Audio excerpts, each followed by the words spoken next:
Story 47, Russell the Rowdy Rattlesnake. Russell was a particularly rowdy rattlesnake most of the time, whilst all of his other friends would remain perfectly silent unless they actually had to make their presence known. Russell seemed to want to make unnecessary noise. Last time he made a noise when he didn't need to, he was chased down a clearing straight into the bushes by a large mongoose. All of his friends were quietly waiting whilst a mongoose was sniffing around where they all were.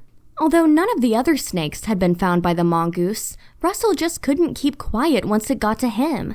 Instead, Russell decided to rattle his tail as loudly as he could, which alerted the mongoose immediately to his location. The mongoose then started chasing Russell, which meant that he had to slither as quickly as he possibly could, straight towards the nearest grassland. He only just managed to escape the hungry mongoose as it lost him in the long grass. One evening, Russell had just finished his dinner and was making his way back to his home, where he lived with 2 other snakes and a little dog. On his journey home, he was knocking all of the steel bins over and splashing in all of the puddles, causing such a noise. Whilst he was doing this, he passed a sleeping cat. Normally, the cats just slept through any noise, but Russell was so loud that he woke up the cat.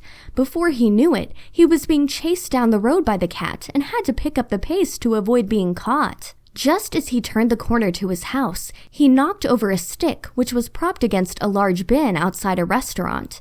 As the stick hit the floor, the lid to the bin came crashing down with a loud Russell turned around to see that the cat, which was chasing him, had now been re-alerted to his location and begun to chase him again. In addition to the cat which was chasing him, there was now also a badger who had also heard the noise. Russell wasn't far from his home now and knew that he would be able to get to the door of his house long before the badger and the cat had caught him. He reached the front door, darted inside, and slammed it behind him.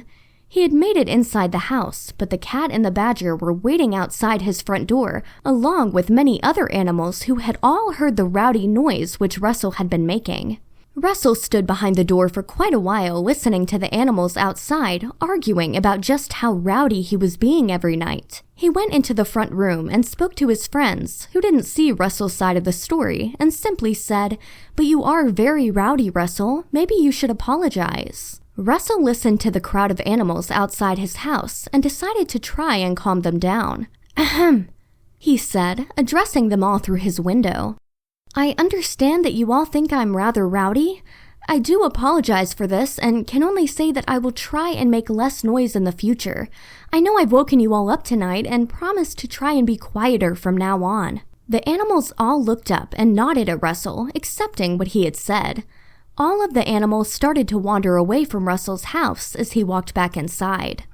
When Russell went out the following day, all of the animals had gone, and he went the entire day without making any unnecessary noise. As the day went on, though, he became more tired and started to knock the bins over on his way home. Russell was trying, but it was just clear to everybody that he was quite simply just a very rowdy rattlesnake. The end.